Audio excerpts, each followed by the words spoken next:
Okay, this is Sabay ko season mag-grade 3. 1 ta, sabay ta kauna. Okay, this is Din ka magkakauna kung season 3 because I just forgot it was balon niya eh. season Balon 2. mo eh. It's before I just said season 2. I was wrong. Please don't embarrass me. Okay, this is season 3. Yeah. Melon, close the door! It was pumpkin again. We're sorry, guys. You're not sorry.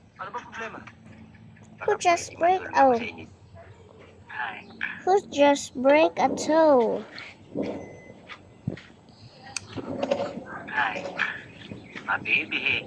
But Nano na siya. dead, gani. Paano siya na dead? Ay, mas hipos lang wala. Nahulog siya eh. Ice. Pumpkin! Smell bad. Pumpkin. Break sila. Di ba may pumpkin sila niya? Isla mo ang P sa T. Pumpkin. Pumpkin. Pumpkin, you're out of the... No, please. Okay. Yeah. Paano na? Adi mo na connect bala. Hipos lang bala. Okay. And Dito lang tabi ko. May payag. hindi lang. Bye. Pagdating naman sa kanyang max power, ito ay meron lakas na 13.6 Why, break? and max torque of 13 Break. Mm. Why? RPM. Meron din siya ratio guys na 11. Oh, maybe there's and boss. Dito guys, Maybe.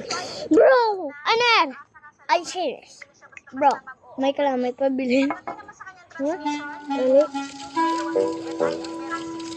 manual transmission, at meron din siya Bro. na 765 mm, kaya naman Dami ka balon ko na. Dami ka balon na.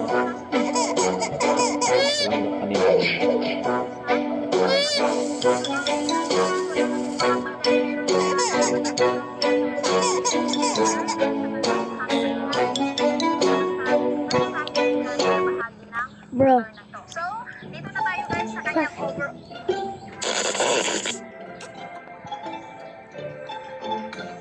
Upgrade ng gamit.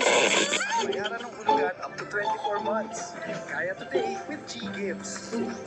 Borrow with Gcash. Sagot ka namin.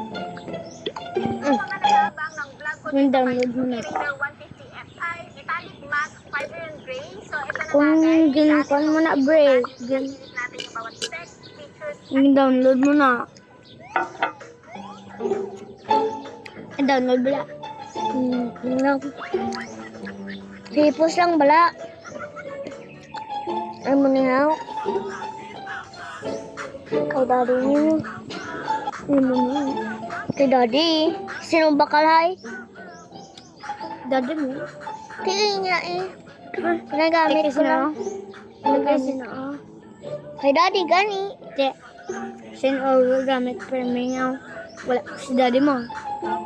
Iya ka ng bakal.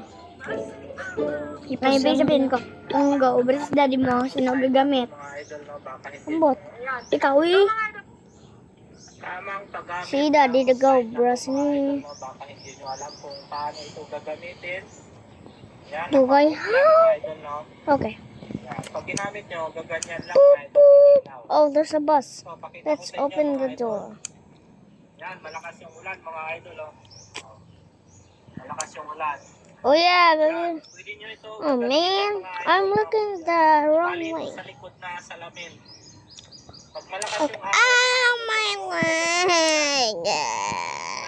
sira nyo, Don't be such a baby, bro. nakita nyo, Just shush. You're a big boy. mga idol, no? Oh, Yan yung dahilan kung Oh, bakit bro. nalulubog ang tip Haha. ng sasakyan. don't laugh me. Okay. Kaya pag umulan, hindi nyo siya magamit mga idol na para magiging clear yung ikot ng sa Okay, there's a bus, guys. Come here. Oh yeah, baby. Oh yeah. Oh yeah. Oh yeah. Oh yeah. Oh yeah. Oh yeah. Oh yeah. Oh yeah. Oh yeah. Yeah. Yeah. Yeah. sa Canada. Let's go. Mama. Dapat pag tanghali dapat huwag nyo kailawin Okay. mga idol kasi Let's go, guys. masisira yung tint This ng looks fun. subject. Yeah, let's go. I'm first time being in the bus. Ow.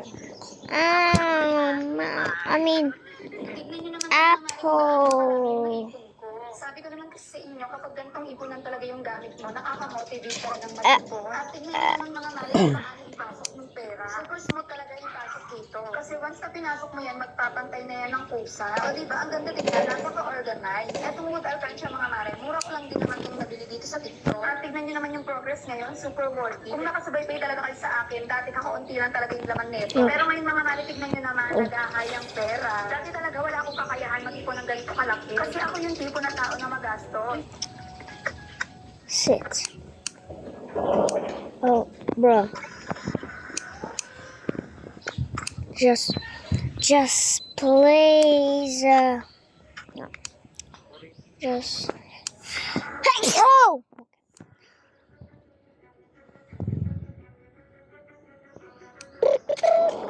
Bro.